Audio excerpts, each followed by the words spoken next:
Disappointed with the result, disappointed with our performance in the second half. Came out here with an expectation of coming back to Evanston with a win.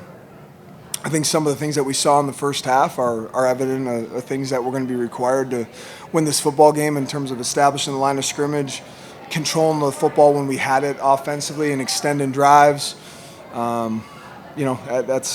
That's our brand of football. Defensively, we weren't playing well early on, but found a way to kind of settle in. Ultimately, I think this game is a story of two things. Momentum swings in the second quarter, and a poor second half by the Cats. And the first one was their executed fake punt.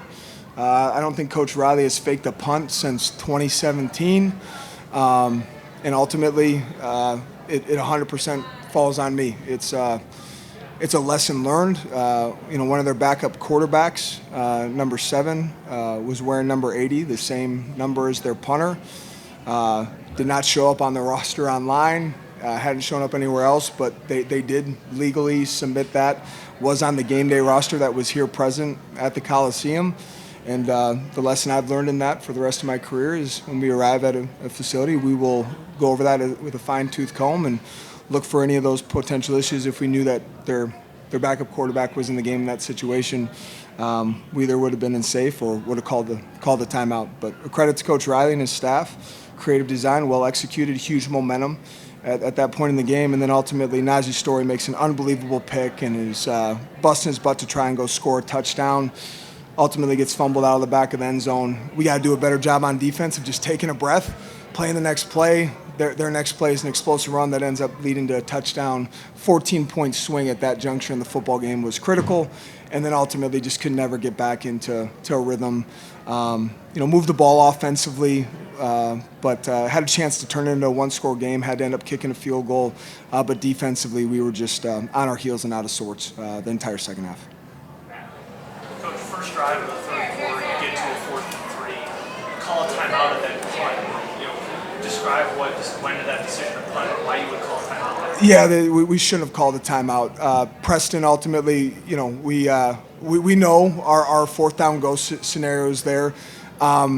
We were okay taking a penalty there and taking a delay a game, creating some space for Luke with a pin punt. And, ultimately we hustled to the line of scrimmage. We were trying to draw them off sides. With an aggressive D-line in a 4th down situation like that, we don't get them to jump off sides.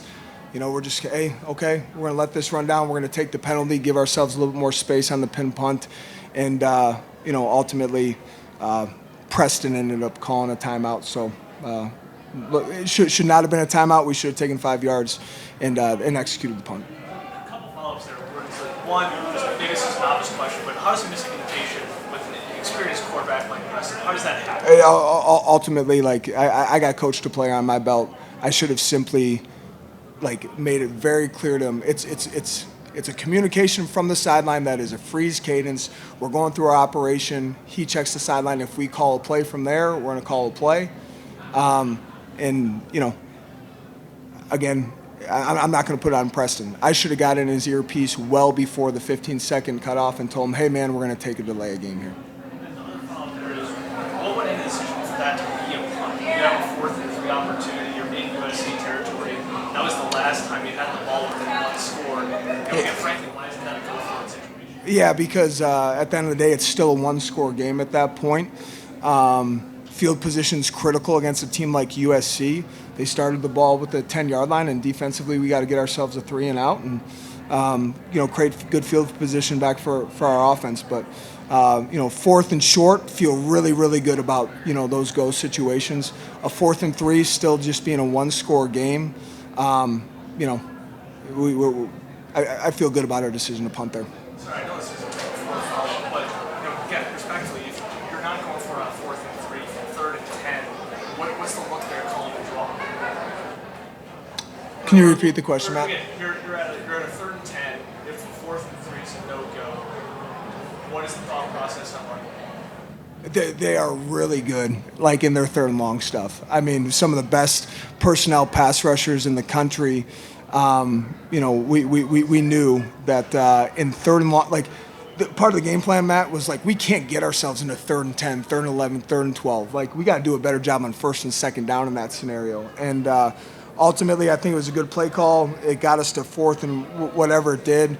And ultimately, field position game is going to be critical for us there. We've been more aggressive on 4th down this year, but we're not going to get reckless with it, I guess, especially against an offensive opponent like USC.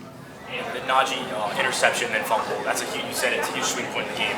How does an emotional high then low in such a short amount of time affect the sideline? Yeah, we can't let it affect us, and ultimately, you could feel the emotion. But, man, we just got to take a breath and play the next play. I mean, just like it never happened. Ultimately, 1st and 10 from the -20 or -25. Okay, let's go play ball and, fit up some run game. We can't let those emotional swings happen. Those are going to happen in the Big Ten. It's going to go down to 4 quarters. There's going to be back and forth, good football teams. And, we got to respond better in that situation. What stood out to you about USC's passing attack today? Yeah, we knew Nebraska was an outlier in their passing game. Nebraska had done a great job against USC, but you knew USC was going to find a way to respond. They're talented, talented wide receivers, quarterback plays at a really high level. And Lincoln's Coach Riley's a great coach, and ultimately, I think we ended up playing on our heels most of the night.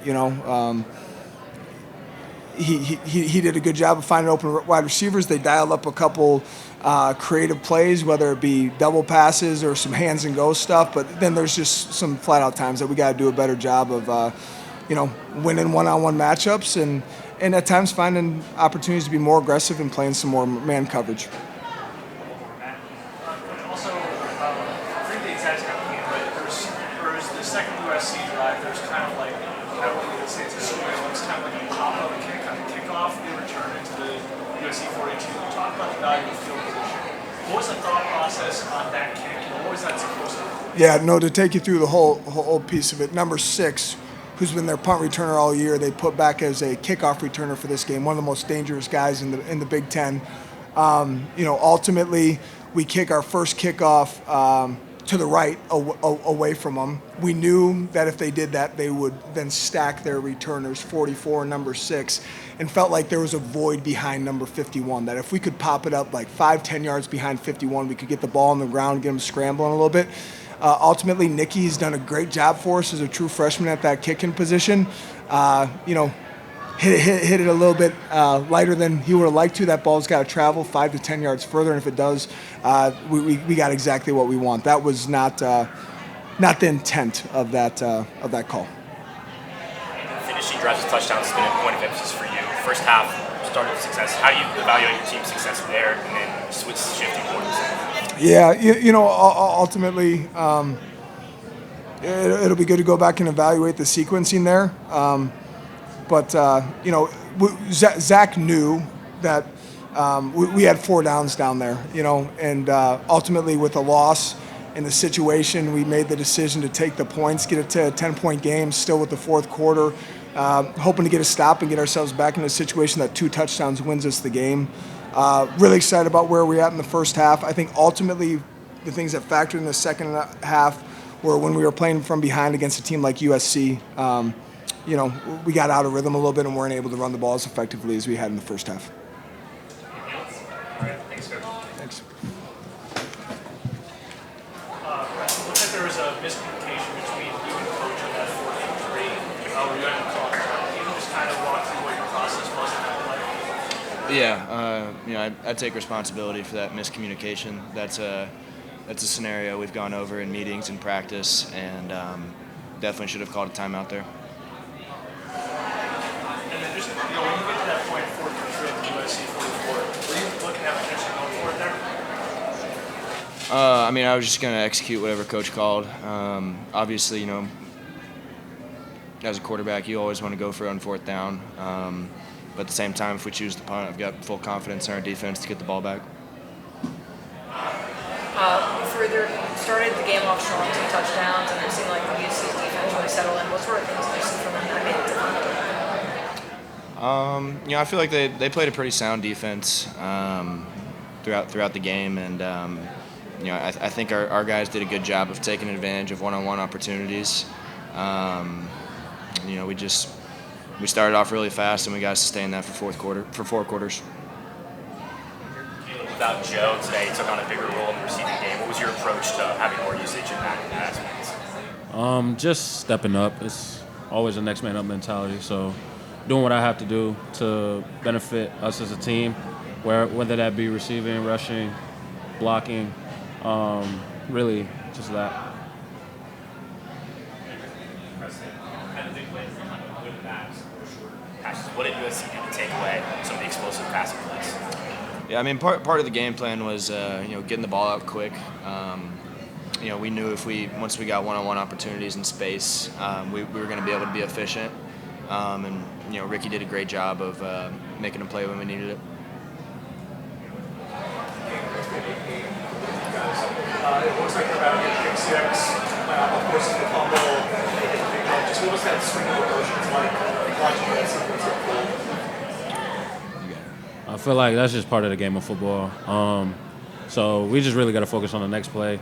There's emotions everywhere. It happens. It's just really settling in and getting ready for that next play.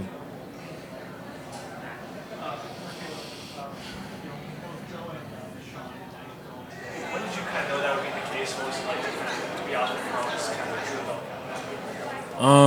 Found out pretty much pregame. So really, I feel like we got guys that can step up. Robbie stepped up a lot today.